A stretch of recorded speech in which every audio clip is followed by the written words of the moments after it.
पर वो pass fail की कोई फिगर भी आपको दिख रही है कि वो अनौपचारिक ही सही सामने पेश आपके रखे जा रही है कि इतना तो पास आकर फेल की दिखाइए। किसकी फिगर मतलब योगी आदित्यनाथ के लिए है वो, केशव प्रसाद मौर्य के लिए भी है क्या? सबके लिए है, सबके लिए अब है। जो भारतीय जनता पार्टी में यहां से होगा उत्तर प्रदेश में, उसमें हर किसी को ओवर मिलनसार ब्रजेश पाठक इंक्लूडेड, जिनका कोई बहुत बड़ा जनाधार नहीं है, कोई नेता नहीं है वो उत्तर प्रदेश के, तो इन सबको मिलाकर जो भी नेता, तो अभी दो ही लोग हैं जिनका सीधा टकराव है, योगी और केशव का, तो सबके लिए सब किस्म का ये टेस्ट है। सबको अब साबित करना है केंद्रीय नेतृत्व को, संघ को, कि हमारी एक्चुअल हैसियत और पकड़ उत्तर प्रदेश में क्या है। अब केशव के खिलाफ क्या कमजोरी जाती है, कहने को उपचुनाव है, पर इसके नतीजे महाराष्ट्र या हरियाणा जैसे नतीजों का इंपैक्ट देंगे क्या 10 सीटों का? हाँ बिल्कुल देंगे। बीजेपी, सी आशुतोष का पॉइंट बहुत वैलिड था। As far as Congress and मतलब कांग्रेस की रिसर्जेंस हुई है, डोमिनेंस नहीं हुई है, श्योरली रिसर्जेंस हुई है, तो कांग्रेस और अखिलेश सॉर्ट आउट कर लेंगे, वो उतना बड़ा नहीं है। जो फोकस होगा वो होगा भारतीय जनता पार्टी पर। आपका एक पॉइंट बिल्कुल वैलिड मुझे था, वो मेरे लिए भी हजम होना थोड़ा सा मुश्किल है, क्योंकि मुख्यमंत्री होता है, हाँ। वो ओवरऑल इंचार्ज आपस में बांट दिया गया कि धर्मपाल तुम्हारी ये, मान लीजिए ये बात भूपेंद्र आपकी है, केशव प्रसाद आपकी है, योगी आदित्यनाथ को 2 सीट दी गई है। हाँ। तो ये मैं भी थोड़ा डाइजेस्ट नहीं कर पाऊंगा, क्योंकि अल्टीमेटली वो चीफ मिनिस्टर है। उसमें दिलचस्प बात यह है कि अनौपचारिक जिम्मेदारी अगर कटेरी की दी गई है, वहां पर प्रभारी समाजवादी पार्टी ने शिवपाल यादव को बनाया है। तो एक और दिलचस्प इसमें कहानी है। इसका मतलब the central leadership is also very eager, sorry, central leadership जो है वो भी बहुत उत्सुक है देखने के लिए कि ये अंदरूनी लड़ाई कौन कितने पानी में आती है, कौन कितने पानी में, सबका पास और फेल है, ये सबका पास और फेल। और महाराष्ट्र में ये क्या खेल है? महाराष्ट्र में मैं एक अजित पवार अब उनको लग रहा है बड़ी गलती कर दी अपनी बहन के खिलाफ। इतना समय बीत गया, 2 दिन पहले एक मेरे होटल मित्र का जन्मदिन था पुणे में, और सारे लोग वहाँ इकट्ठा हुए थे, मैं इत्तेफाक से जा नहीं पाया, तो वीडियो पे सबसे मुलाकात हुई। तो पहले तो एक चीज़ कभी मैं मानने को तैयार नहीं हूँ कि अजीत पवार जो है वो किसी और पार्टी में है सिवाय शरद पवार के छोड़ के।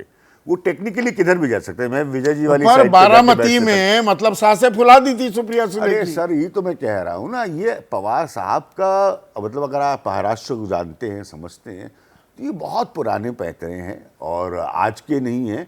तो इसलिए शरद पवार के जीवित रहते, राजनीतिक जीवन में जीवित रहते, मैं कह रहा हूँ, ईश्वर उनको लंबी उम्र दे, तो उनका कोई आदमी किधर भी जाए, उनका कोई आदमी अमेरिका में जाके चुनाव लड़ ले, तब भी मैं यही मानूंगा कि आदमी शरद पवार का है। नहीं तो पर ये इंडिया और एनडीए गठबंधन के लिए इसके मायने क्या है? एनडीए के लिए क्या मायने हैं?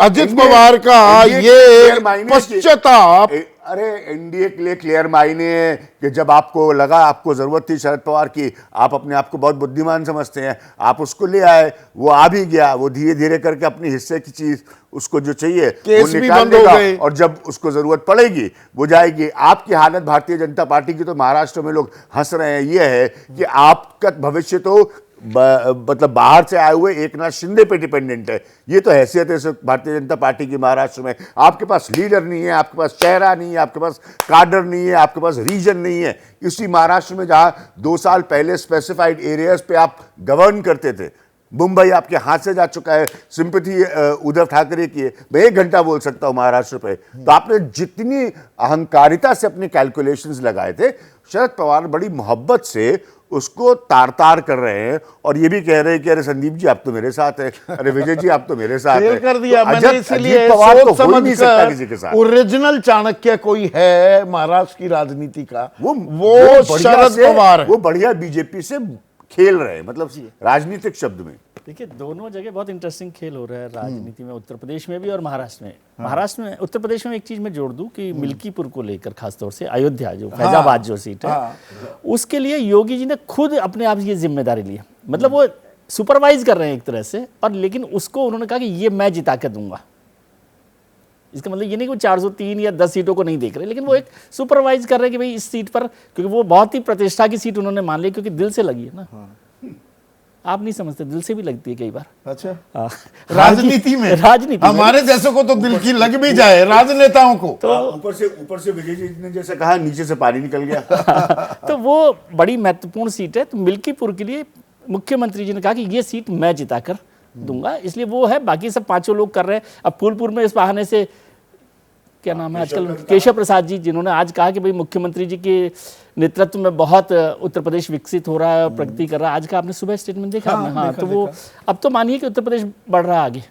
केशव प्रसाद जी भी कह रहे हैं। अहंकार वगैरह भी तो वो, हाँ, तो वो सारा अति आत्मविश्वास में तो नहीं बोल गए। नहीं, लेकिन उन्होंने कहा कि भाई ये मेरे को करना ही है। अति आत्मविश्वास तो नहीं, वो बोला तो पहले भी बहुत कुछ था। अब वो जो बोला कि नहीं बोला उन्होंने, लेकिन अभी ये ठीक है। और वो 10 में से समझते हैं कि जैसे मनोज जी ने भी कहा कि 5-6 सीटों पर वो आना चाहते हैं, लेकिन मिल्कीपुर पर वो फोकस रखना चाहते हैं कि ये होना ही चाहिए। हाँ, वैसा वाला सीट है वो। हाँ। महाराष्ट्र में जैसे अभिज्ञान कह रहे हैं, बहुत संकट में है, बड़ी परेशानियां वहां पर चल रही है। अजीत जी के बाद, अजीत जी का जब बयान आया तो फिर मुझे पता पड़ा रक्षाबंधन भी तो आ रहा है, तो बैन को याद कर लेना कोई इतनी बुरी बात भी नहीं है। हाँ, पर चुनाव भी सर पर है। हाँ, तो चुनाव सर पर है, लेकिन बहन भी है। अभी तो चुनाव याद आयोग कर की लिया टीम भी उन्होंने। वहां पहुंचने वाली है। तो अजीत पवार को बीजेपी ने एक तरह से माइनस ही कर रखा है, और बीजेपी ने अब ऐसे मौके पर आ गया कि उन्होंने इतना पुश कर दिया कि अजीत पवार जी चाहे तो चले जाएं, ये उनके सम्मान के लिए है, बेहतर है या नहीं है।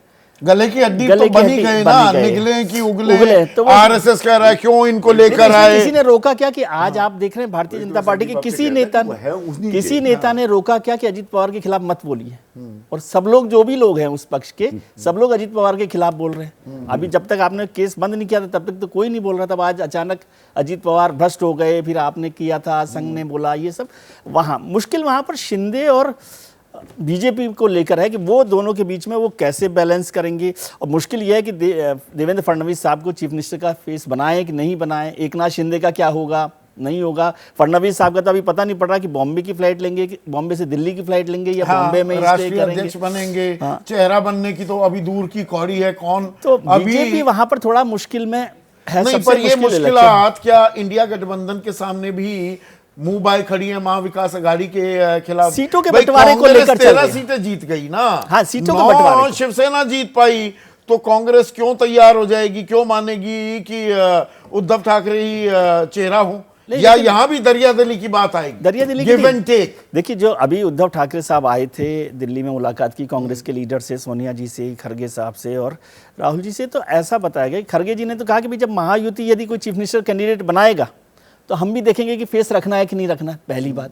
दूसरी बात, राहुल जी ने कहा कि उद्धव ठाकरे जी आप हमारे नेता हैं, लेकिन चीफ मिनिस्टर के तौर पे नहीं, लेकिन एक भरोसा जो है राहुल गांधी की तरफ से उद्धव ठाकरे को। साफ कर दिया, पर मल्लिकार्जुन खड़गे, उधर नाना पटोले की, अरे आप अपना नाम कर दो। संजय राउत कह रहे हैं आप अपना नाम कर दो। ये इलेक्शंस में जैसे आशुतोष ने भी कहा, अभिज्ञान लोकल लीडर जो बोलते हैं ना, वो उनकी अपनी, वो भी तो बनाना है, उनको भी तो नेता रहना है, उनको भी नेता रहना है।